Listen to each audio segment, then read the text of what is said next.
Los británicos salieron de la India en una división violenta el 14 de agosto de 1947. Pakistán Occidental y Oriental habían forjado su nuevo dominio en la India. Un país unido por el Islam, pero dividido a miles de kilómetros el uno del otro, que difiere en cultura e idioma. 24 años después, una guerra civil desgarraba el país en 1971, enfrentando a nacionalistas bengalíes y al ejército pakistaní. No obstaculizaré la máxima autonomía posible para Pakistán Oriental, siempre y cuando no exijan su separación. Lucho por un principio, una causa, y por la emancipación y la libertad de mi pueblo. Con relatos de personas que lo vivieron, examinamos las razones detrás del violento nacimiento de Bangladesh en el este de Pakistán. ¡Viva Mujib! ¡Viva Mujib! ¡Viva Mujib! ¡Viva Mujib! Y desenterrar las heridas que se niegan a sanar en la Bangladesh moderna.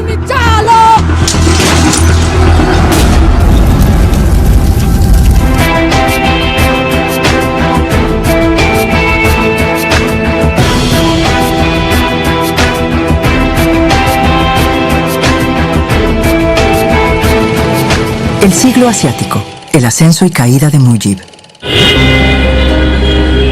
Bangladesh es un joven país musulmán que obtuvo su independencia en 1971. Su microcosmos político, cultural y económico está en su capital Dhaka. Sus 17 millones de habitantes están orgullosos de su herencia cultural y sus valores pluralistas. Este edificio en el centro de Dhaka es un recordatorio del sufrimiento que condecora al país por su sangrienta guerra de independencia. El Museo de la Guerra de Liberación alberga 21.000 artefactos de la batalla de 9 meses contra el ejército pakistaní en 1971. Esta arma la usaron los guerreros de la libertad. Mofidul Ha, fideicomisario del museo, recolectó personalmente artefactos de la lucha del movimiento de libertad bengalí contra el ejército pakistaní. El Museo de la Guerra de Liberación se estableció en 1996. Abrió sus puertas el 22 de marzo de 1996 en un edificio alquilado de 2 pisos.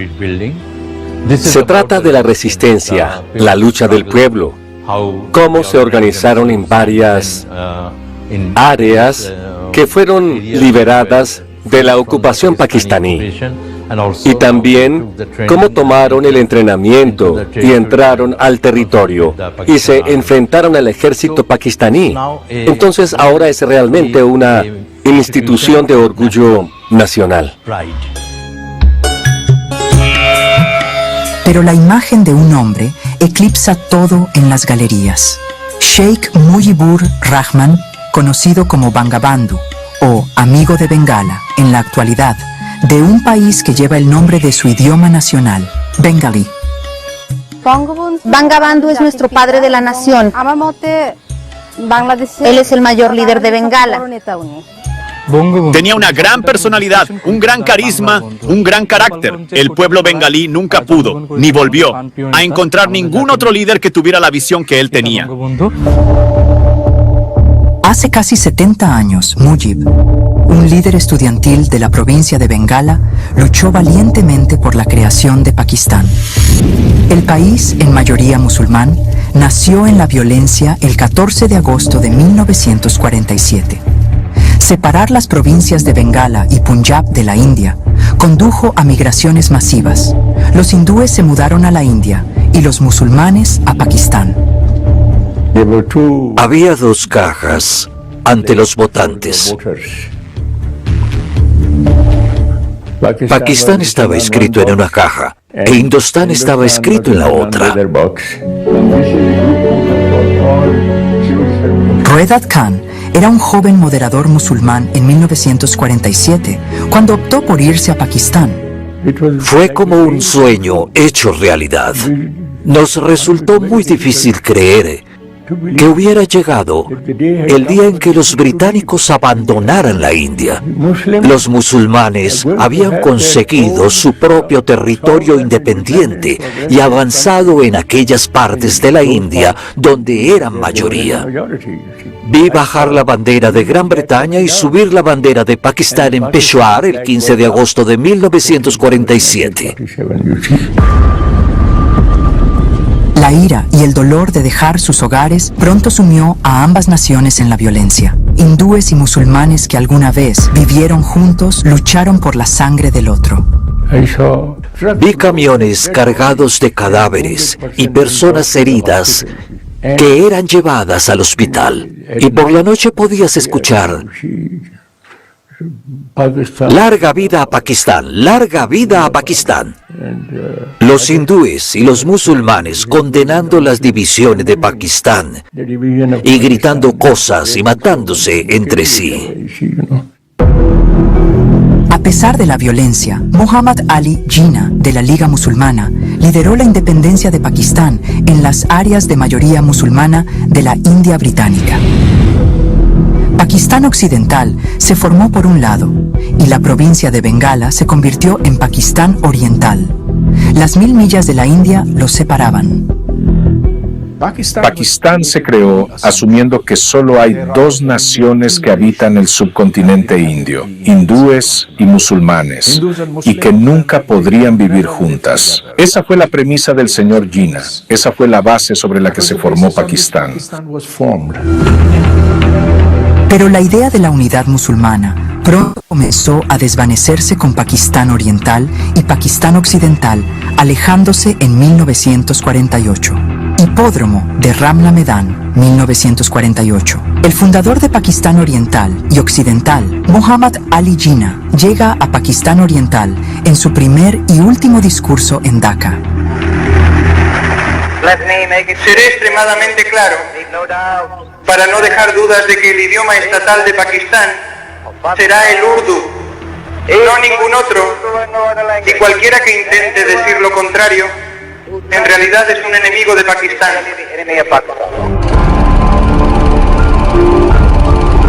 El intento de Jinnah de unir al país por el idioma exacerbó aún más las divisiones. Pakistán Oriental, que constituía el 57% de la población de Pakistán, exigió que su lengua materna, el bengalí, se convirtiera en lengua estatal. Rafiqul Islam, entonces estudiante de 7º grado que vivía en Dhaka, estuvo presente en el hipódromo de Ramla Medan en este día histórico. Además del urdu, intentaron cambiar la escritura del bengalí y trataron de imponer la escritura árabe, que es la escritura urdu, porque el urdu se escribe como el árabe o el persa. Intentaron hacer un solo idioma para todos, y ese era el pakistaní, lo cual era una idea muy utópica, porque nadie puede crear un lenguaje. No es que uno pueda hacer un lenguaje por ley marcial u ordenanza. Entonces toda esa locura era común entre los líderes pakistaníes. Mujib, un joven líder estudiantil, pronto se desilusionó, ya que la burocracia hindú simplemente fue reemplazada por la de Pakistán Occidental. Dhaka carecía de infraestructura. No era lo suficientemente competente como para convertirse en la capital del Pakistán unido. Por eso Karachi se convirtió en la capital de ese Pakistán unido. Cuando Karachi obtuvo este nivel de importancia, todo el poder también se transfirió a Pakistán Occidental. Antes de que se pudiera resolver el problema del idioma, el 11 de septiembre de 1948, el padre fundador de Pakistán, Muhammad Ali Jinnah, muere en Karachi debido a un derrame cerebral. Cuando escuché que el señor Jinnah había fallecido, fue como si se apagaran todas las luces a mi alrededor y Pakistán se sumiera en la oscuridad. Y todos nos preguntábamos, ¿quién cuidaría a Pakistán ahora que el señor Jinnah se había ido? Nos manifestamos, hubo procesiones por todas partes. Jinnah no está muerto, Jinnah está vivo, decían. Pero la gente no estaba preparada para la prematura muerte del señor Jinnah. Había llegado el momento de que un joven Mujib comenzara el movimiento del idioma bengalí en la Universidad de Dhaka con efecto inmediato. Jinnah no se dio cuenta de cuán profundamente apegados estaban los bengalíes a su idioma. Creo que si el señor Jinnah hubiera anunciado que habría dos idiomas nacionales, uno siendo el urdu y el otro el bengalí, tal vez no se hubieran presentado tantos problemas. La controversia lingüística había empujado a Mujib, un ferviente admirador de Jinnah, a convertirse en un nacionalista bengalí que ahora veía a Pakistán Occidental como una potencia imperial. Todo el mundo está muy desconcertado acerca de por qué un político astuto como el señor Jinnah habría declarado que el urdu debería ser el idioma nacional de Pakistán y que el idioma oficial de Pakistán debería ser aceptado en Bengala, ya que los bengalíes son un pueblo orgulloso. Que alguien que venga de fuera, que ni siquiera sabe su idioma, llegue y diga que deben cambiar su idioma para adecuarse al gobierno y que el gobierno central de Karachi, en Pakistán Occidental, es lo mejor para el país, bueno, simplemente fue inaceptable. El escenario estaba listo para un enfrentamiento violento que definiría el creciente movimiento nacionalista bengalí.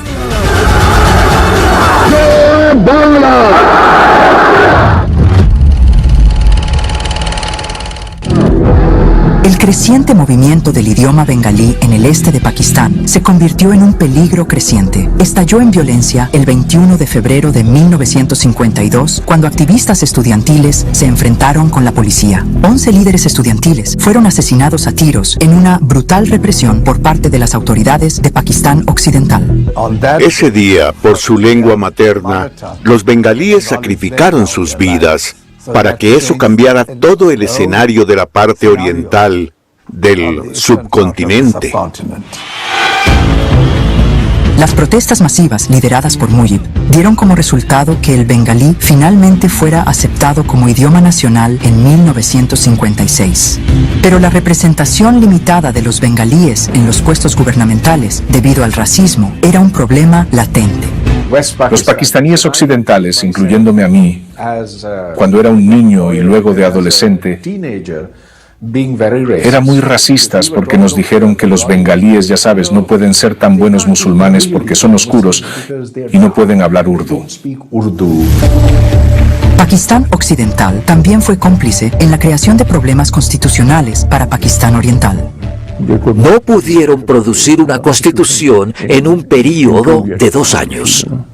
Siguieron adelante y volvieron a retrasarla, y no aceptaron a la mayoría de Pakistán Oriental. Contra la creciente agitación, la fórmula de una unidad fue elaborada e implementada para lograr la paridad entre Pakistán Oriental y Occidental. Introducidos en 1956, ambas alas obtendrían 40 escaños cada una en la Asamblea Constituyente de Karachi bajo este esquema. Sin saber cómo mantener un equilibrio, los dos crearon 2 provincias, fusionando Pakistán Occidental y Pakistán Oriental en una unidad de 4 provincias. Eso resolvió el problema por el momento. La fórmula de compartir el poder fue vista como una conspiración en Pakistán Oriental para eliminar a las mayorías del país. Comenzaron las protestas lideradas por Mujib. Para sofocar toda inestabilidad, se anunciaron elecciones en 1959. Antes de que pudieran celebrarse las elecciones, el ejército pakistaní atacó.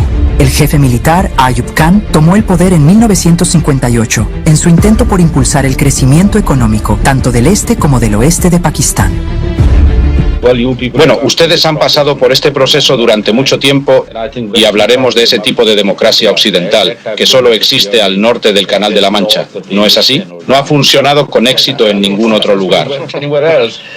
Si alguien te llamara dictador militar, ¿qué responderías? Bueno, respondería que son tonterías. Eso son. Ayub lanzó un plan económico quinquenal en el que se lograron grandes avances en infraestructura y desarrollo militar. Sin embargo, los bengalíes no fueron invitados a participar en este desarrollo. Pakistán fue gobernado por militares desde 1958. Entonces, el ejército de Pakistán era más cruel y arrogante, y pensaban que podían mantener a los bengalíes bajo su control. El centro de gravedad pasó del Parlamento al cuartel general, y los bengalíes dijeron que no estaban siendo representados en el ejército. Y por eso no era el Pakistán por el que luchaban. Ayub Khan transformó Pakistán Occidental en un país de rápido desarrollo. Pakistán se convirtió en la economía de crecimiento más rápida en Asia, superando a Japón, India y China en ese momento. Fue denominada la década del desarrollo de Pakistán Occidental. Mientras tanto, Pakistán Oriental no estaba en los planes económicos de Ayub. En ese momento su principal exportación era el yute, que se producía solo en Pakistán Oriental. Pero la ganancia se invirtió en Pakistán Occidental, y Pakistán Oriental quedó desatendida en su totalidad. La prioridad de Ayub eran los militares. Invirtió millones en armarlo para reforzar la capacidad de defensa de Pakistán Occidental contra India. Los pakistaníes orientales tenían un gran argumento, que era que a pesar de pertenecer a la mayoría de la población, recibían menos dinero. Los años de la ley marcial bajo Ayub Khan opacaron de manera sistemática los derechos bengalíes, lo que llevó a la demanda de Pakistán Oriental de una provincia autónoma, libre del control de Pakistán Occidental. Fue entonces cuando el proceso del movimiento Bangladesh se fortaleció más. Se nos negó la participación en el servicio civil y en el ejército y en el sector industrial y en la exportación. Entonces, Pakistán Oriental era una colonia de los pakistaníes occidentales.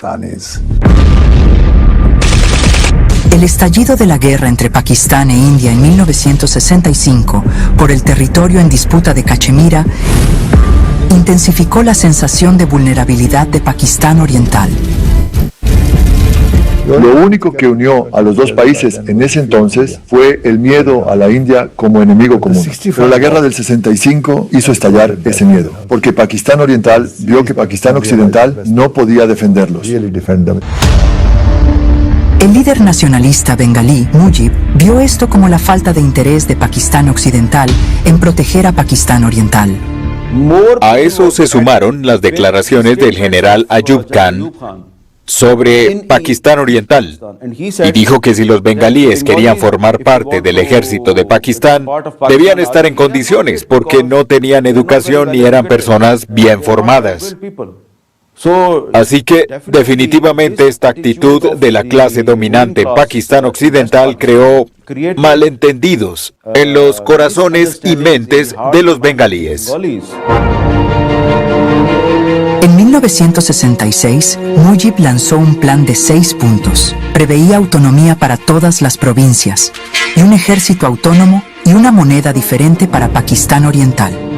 Su plan de 6 puntos se convirtió en un programa muy popular en todo el país, y dentro de los próximos 35 días, en 1966, tuvimos 32 grandes reuniones políticas en distintas partes del territorio. Habló sobre Bangladesh y visitó diferentes distritos. Mujib fue arrestado en respuesta por planear la desintegración de Pakistán Oriental. Se convirtió en un héroe nacional. Los estudiantes y todas las demás comunidades le dieron el título de Bangabandhu, o amigo de Bengala, y se convirtió en el líder de Bangladesh. Debido a la intensa agitación en Pakistán Oriental en 1969, el general Ayub entregó el poder a su jefe militar, el general Yahya Khan, quien prometió elecciones democráticas para Pakistán en 1970. Por supuesto, ellos son la provincia mayoritaria. Deben tener medios y métodos por los cuales, en las políticas generales de Pakistán, deben tener plenos poderes para tomar decisiones por su cuenta. Mujib, el líder del movimiento nacionalista bengalí, quería el cargo de primer ministro del país, pero un nuevo competidor había surgido. Zulfikar Ali Bhutto lanzó el Partido Popular de Pakistán en Pakistán Occidental en 1967. Ambos hombres ahora competían por el primer puesto. Mujib como el guerrero del nacionalismo bengalí y Bhutto como el profeta de la unidad pakistaní. El doctor Mubashi Hassan, miembro fundador del Partido Popular de Pakistán en 1967, sabía que el país se dirigía a una división política. Zulfikar Ali Bhutto era muy elocuente e inteligente, la estrella más brillante que había aparecido en el horizonte de Pakistán. Era un feroz nacionalista pakistaní. Pero justo antes de las elecciones, el 12 de noviembre de 1970, un poderoso ciclón destruyó el 45% de la infraestructura del este de Pakistán. Más de 1 millón de bengalíes perdieron la vida. El gobierno de Yahya Khan proporcionó operaciones de socorro limitadas. A medida que crecía la condena mundial, el presidente Yahya Khan visitó Pakistán Oriental para calmar al pueblo. Conozco la magnitud del desastre, lo sé. Pero si lo comparamos, debido a su alcance, esto requiere de tiempo para desarrollarse. Hay muchas críticas debido a las crecientes políticas. Bueno, no puedo ayudarte a criticar. Mi punto es que mi gente y mi gobierno están en eso todo el tiempo. Mi trabajo es salir y olvidar las críticas. Debió quedarse allí durante una semana. Eso habría marcado la diferencia. Pero él prefirió no hacerlo y dio la impresión de que no le importaba la situación. 7 de diciembre de 1970, Yahya Khan finalmente convocó elecciones generales, las primeras en la historia de Pakistán. La falta de ayuda por los huracanes se tradujo en una gran victoria para Mujib en las urnas en el este de Pakistán. La Liga Awami de Mujib obtuvo una grandiosa victoria al obtener la mayoría en la Asamblea Nacional.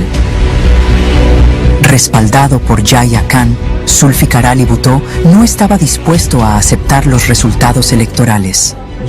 El Partido Popular de Zulfikar Ali Bhutto se convirtió en el segundo partido político más grande, pero a Yahya Khan, el presidente de Pakistán, no le gustaba entregar el poder al líder del entonces Pakistán Oriental.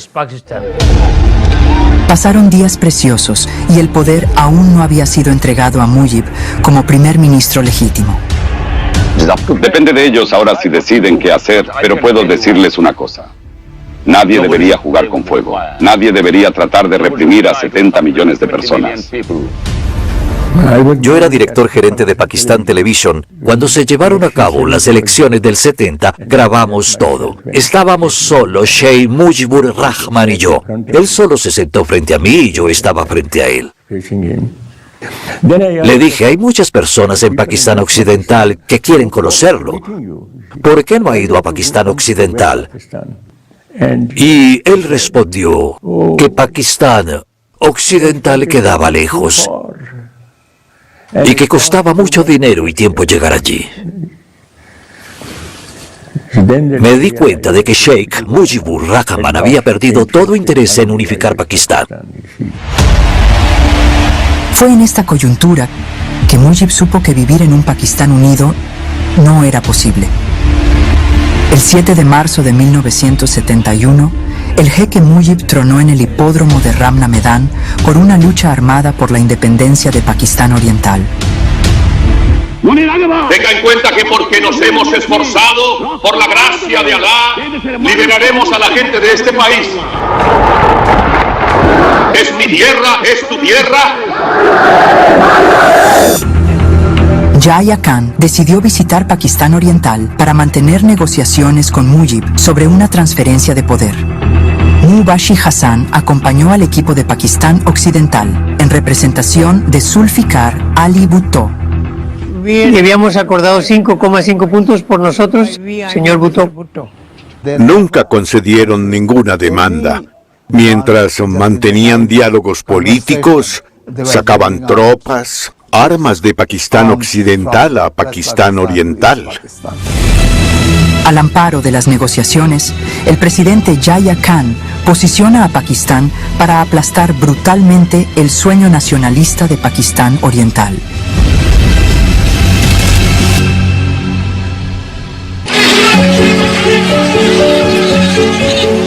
Liderada por el carismático líder nacionalista bengalí, Mujibur Rahman, la increíble victoria de la Liga Awami en las elecciones de Pakistán Oriental de 1970 no fue bien recibida en Karachi. Roedat Khan, secretario de Información del presidente Yahya Khan en 1970, dice que la confrontación era inevitable. El resultado de la elección fue inaceptable para el ejército de Pakistán. Primero pensaron que él trasladaría su sede central allí, su cuartel general a Dhaka, junto con todo lo demás. Y segundo, la cruel ironía. El señor Bhutto no estaba preparado para desempeñar el papel de líder de la oposición y solo estaba interesado en el puesto más alto, por lo que de ser necesario, habría dividido al país para obtener ese lugar, sin importar qué.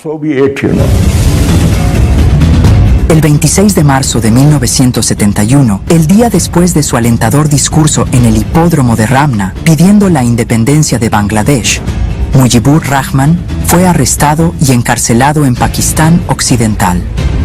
A las 2:30 de la tarde de ese día, se declaró la independencia de Bangladesh en nombre Sheikh Mujibur Rahman desde la estación de radio Kalurghat y comenzó la batalla por la independencia.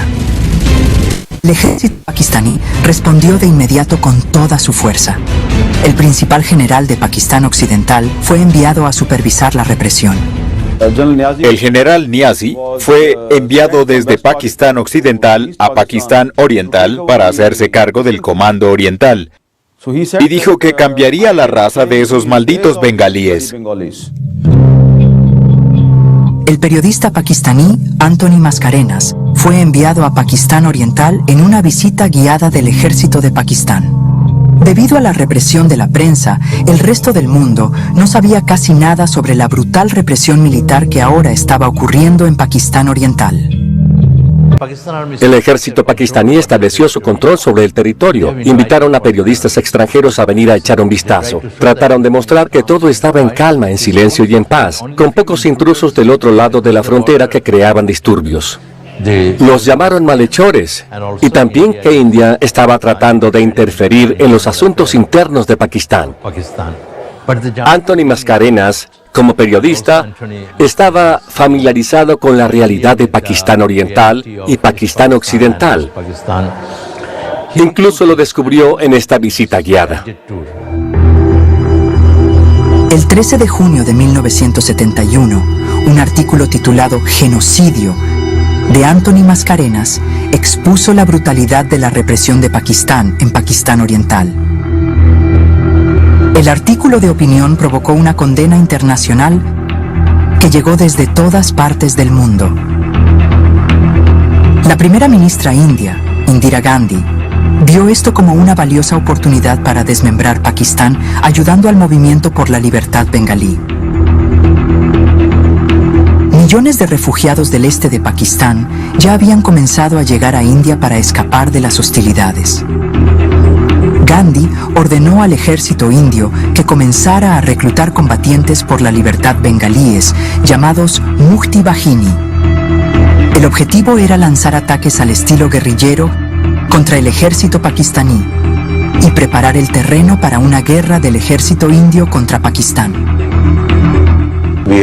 Teníamos un montón de Mukti Bahini con nosotros que habían escapado de Bangladesh y que nos iban a ayudar durante las operaciones. Y al final, creo que alrededor del 3 o 4 de diciembre del 71, nos pidieron movilizarnos. Henry Kissinger informó al presidente Nixon que Indira Gandhi planeaba atacar no solo Pakistán Oriental, sino también Pakistán Occidental, para apropiarse de Azad Kashmira y luego liberar a Bengala Oriental. A medida que crecía el apoyo militar y diplomático de la India, los bengalíes adquirieron confianza. Los luchadores por la libertad entraron al país y se presentaron a la batalla. Y hubo como 90,000 hombres dispuestos a pelear que fueron entrenados. Cuando los Mukti Bahini lanzaron sus ataques, los miembros bengalíes del ejército de Pakistán se negaron a obedecer órdenes en mayo de 1971. El general Shafiullah era un comandante de batallón de los 2 rifles de Bengala Oriental que se rebeló contra el ejército pakistaní. Ese era mi batallón. Aún recuerdo que los puse bajo juramento. Todos ellos tenían una bandera en cada una de sus manos. Y yo mismo les garanticé que todos éramos soldados bangladesíes. Sin importar lo que pasara, nosotros seguiríamos luchando hasta que consiguiéramos expulsar a todo el ejército pakistaní de nuestro país, sin importar las consecuencias. El ejército de Pakistán, ahora visto como una fuerza invasora, fue superado en número. Los edificios gubernamentales de Pakistán y el personal del ejército fueron objetivo de ataques de las guerrillas a medida que Pakistán Oriental entraba en una guerra civil. Tomaron posición para terminar con el ejército de liberación y dispararon a los 3 morteros. Desde aquí, acabaron con las vidas de tantos bengalíes inocentes. Shahryar Kabir se convirtió en un luchador por la libertad contra las fuerzas de Pakistán Occidental en 1971, después de ver la campaña letal que llevaron a cabo.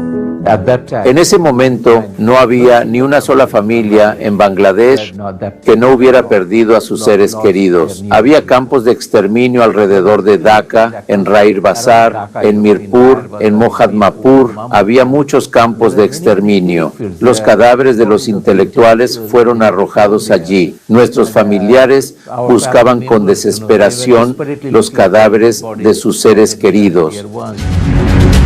El 3 de diciembre de 1971, Pakistán lanzó ataques aéreos preventivos contra India en el frente occidental para desviar la atención de Pakistán Oriental.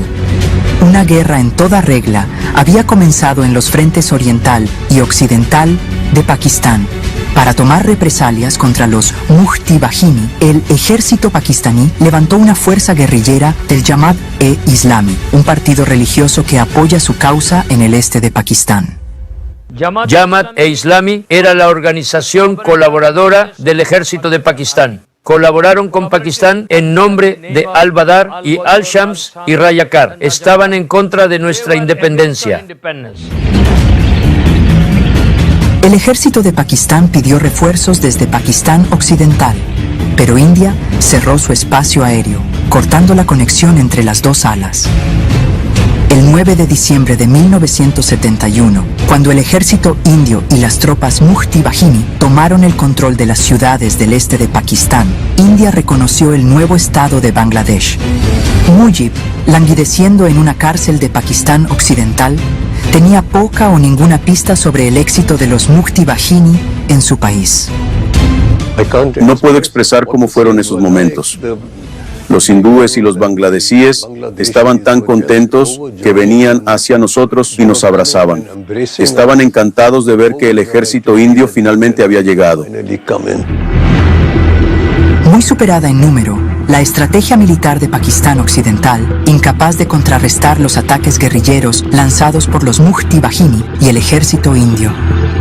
Desde el principio, la estrategia pakistaní fue que la defensa del este se encontraba en el oeste, en Pakistán Occidental. Pakistán Oriental quedó indefenso desde que se convirtió en Pakistán en el 47. Y la cantidad de tropas que estaban allí para defender tenían pocos tanques y armas, no podían hacerlo. El ejército de Pakistán en Pakistán Oriental recibió órdenes de rendirse el 16 de diciembre de 1971. No estábamos a favor del alto al fuego, así que hablé con el presidente Yahya Khan. Porque habíamos perdido Pakistán Oriental, pero no tenía por qué ser el fin de la guerra. Creo que fuimos bastante capaces de darle un buen golpe a la India, o eso pienso. Lo que él me dijo en urdu fue: no podemos poner en peligro a Pakistán Occidental por estos bengalíes negros. El jefe del ejército indio, Janjit Singh Arora, firmó firmó un acuerdo de rendición con el general Niazi del ejército de Pakistán en Dhaka. Entonces capitán, el general Shafiullah todavía recuerda la histórica rendición del 16 de diciembre de 1971. En un momento vi que el general Niazi no completó su firma. Él escribió A. Akania. Entonces le dije al general Aurora, señor, su firma está incompleta. Entonces Niazi completó su firma y escribió sí después de Nia. Después de que se completó la firma, la gente comenzó a gritar el regocíjate Bangla por todos lados.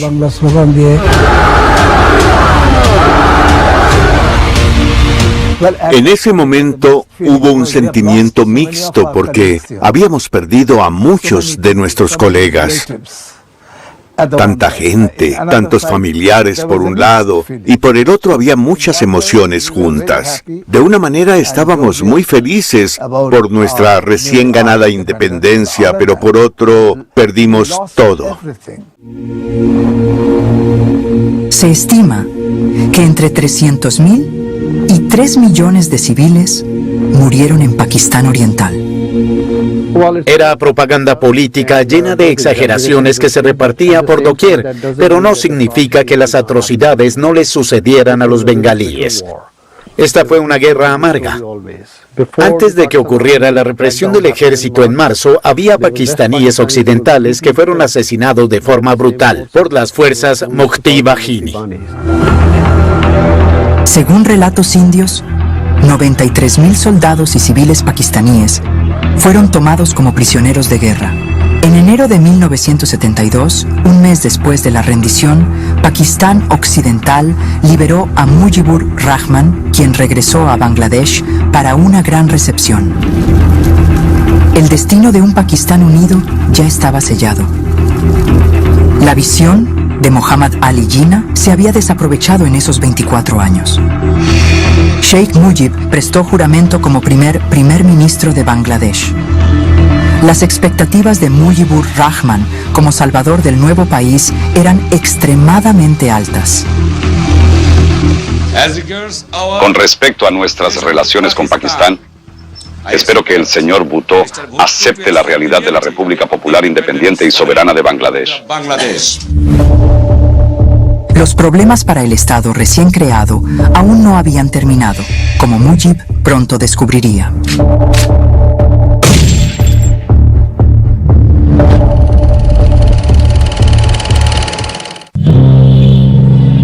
Bangladesh nació en la pobreza extrema, el aumento del desempleo y una infraestructura gravemente destruida por la guerra en 1971. Los bengalíes esperaban que el enfoque de la nueva nación estuviera en el desarrollo económico conforme regresaban a casa de los campamentos de refugiados en India. Mujib recorrió el mundo tratando de asegurar ayuda económica para su pueblo devastado por la guerra. Estoy profundamente consciente del hecho de que es necesario mantener un marco de derecho. ¿Y para qué? Para que las personas emprendan la tarea de construir una nación. Pero es natural que quienes han sufrido las crueldades de las fuerzas pakistaníes y los consolidadores locales estén imbuidos en gran amargura. Mujib era un hombre afanado. En 1972 introdujo una constitución secular para Bangladesh. En 1973 se establecieron tribunales de crímenes de guerra en todo el país para investigar el apoyo de Jamaat-e-Islami al ejército pakistaní durante la Guerra de Liberación. Con el fin de traer estabilidad económica y política al país, Mujib estableció un gobierno de unidad nacional en 1975, prohibiendo todos los partidos políticos y la prensa independiente. Las trampas del poder resultaron seductoras. La corrupción se generalizó bajo la nueva administración y los disturbios comenzaron a formarse lentamente en el estado que se había creado con un único partido. El ejército de Bangladesh decidió contraatacar. El 15 de agosto de 1975, Mujibur Rahman y su familia fueron asesinados en su residencia en un golpe de estado.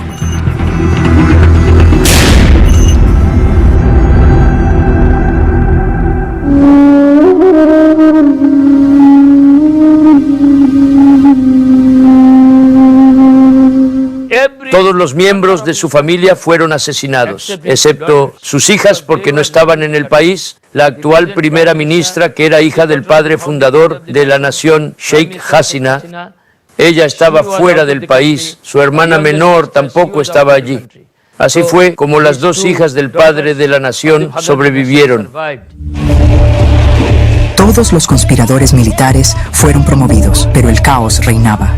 El golpe y el contragolpe fueron organizados por facciones en guerra dentro del ejército antes de que el general Ziaur Rahman asegurara el poder como presidente del país. Bangladesh adoptó una constitución secular en 1972. Entonces esa fue una de las razones. A los pro-pakistaníes en Bangladesh no les gustó eso y por eso resultó en el brutal asesinato del jeque Mujibur Rahman. Fueron los ejércitos pro-pakistaníes los que quisieron cambiar la constitución. Quisieron detener el juicio en curso de Bangladesh. Ya saben, Bangladesh, el genocidio. El ejército de Bangladesh, bajo el mando del general Zia, enmendó la constitución para reconocer el Islam y detuvo los tribunales de crímenes de guerra contra los Jamaat-e-Islami. Mientras la agitación política continuaba en las calles, la esposa del general Zia, Khaleda Zia, lanzó el Partido Nacional de Bangladesh, apoyado por Jamaat-e-Islami, para islamizar Bangladesh nuevamente. La continua batalla entre las fuerzas islámicas y seculares por el control se negó a desaparecer.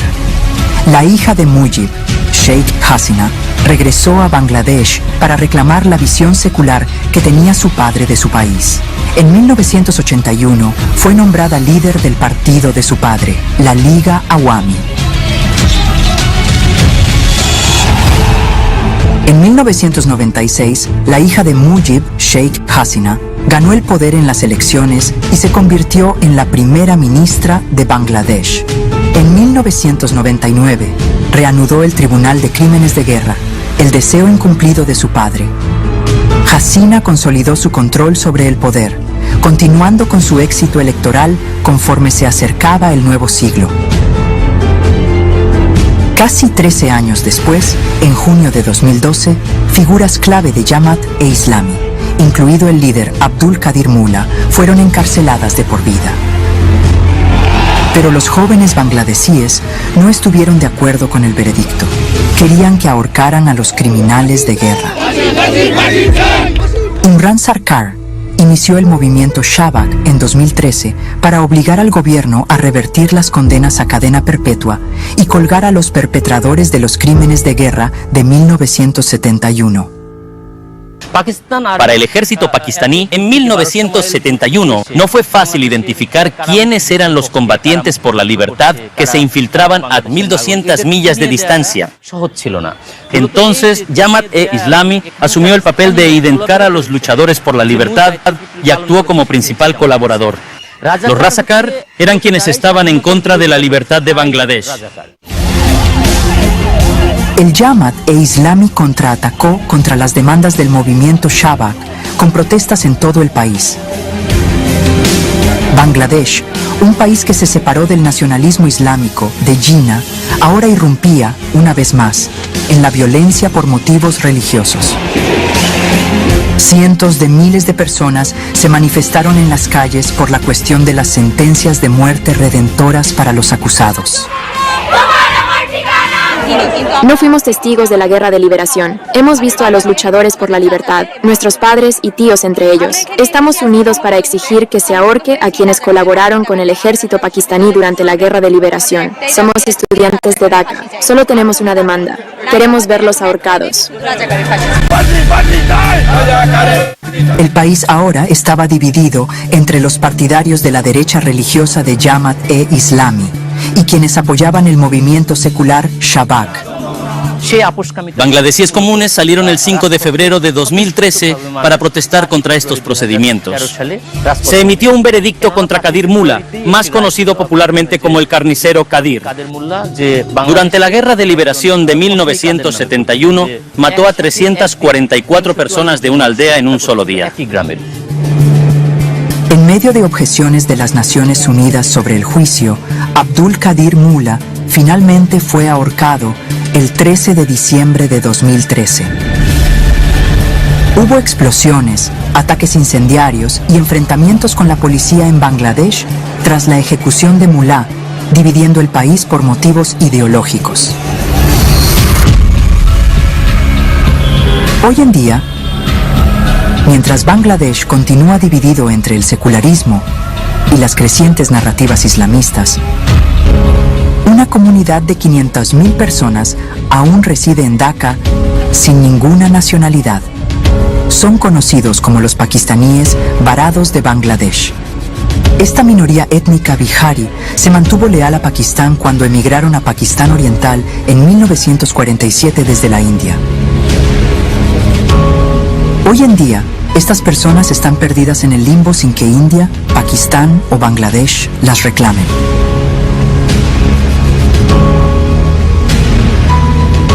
Jabbar Khan dirige a los pakistaníes varados de Bangladesh en Camp Geneva, un campamento temporal que funciona desde 1971. Sheikh Mujibur Rahman había ganado las elecciones de 1970. Si Mujib hubiera sido nombrado primer ministro de Pakistán, ¿habría acabado con el país? ¿Y qué logró Zulfikar Ali Bhutto luego de convertirse en primer ministro? Fue solo una batalla por el poder. Para alcanzarlo, hicieron que Pakistán Oriental y Occidental pelearan. Alojados en condiciones de hacinamiento, sin sanidad, estos pakistaníes varados no tienen documentos de viaje de ningún país. Un pueblo sin hogar que alguna vez soñó con una vida próspera en una nueva nación musulmana cuando respondieron al llamado de Jinnah en 1947, hoy luchan por sobrevivir. Después del fallecimiento del señor Jinnah, toda Pakistán quedó desfigurada y no teníamos expectativas después de lo que ocurrió. Si alguna nación ha sido más explotada en otro lugar del mundo, esos serían los pakistaníes varados en Estados Unidos. Se nos cerraron las puertas para conseguir trabajos gubernamentales. Fuimos despedidos de este tipo de trabajos después de que nos trataran como si fuéramos personas indeseables en Bangladesh. Los acontecimientos de 1971 pueden haber terminado hace mucho, pero el dolor y la miseria de este grupo de pakistaníes varados continúan atormentándolos. Vinimos al este de Pakistán por el llamado de Jinnah. Cuando llegamos, vivíamos en compartimentos de tren, comíamos muy poco y no nos pagaron por 3 meses. Comenzamos los ferrocarriles en Pakistán Oriental y la Secretaría Civil. No es culpa de la gente en Bangladesh, sino de los pakistaníes actuales. Rompieron Pakistán. Lo que comenzó como un sueño de un estado separado para los musulmanes del sur de Asia en 1947 se ha convertido en una pesadilla tanto para Pakistán como para Bangladesh. La batalla entre el secularismo y el Islam continúa en Bangladesh en una larga disputa a fuego lento que continúa perturbando la cohesión política del Estado musulmán más joven de las regiones del sur de Asia.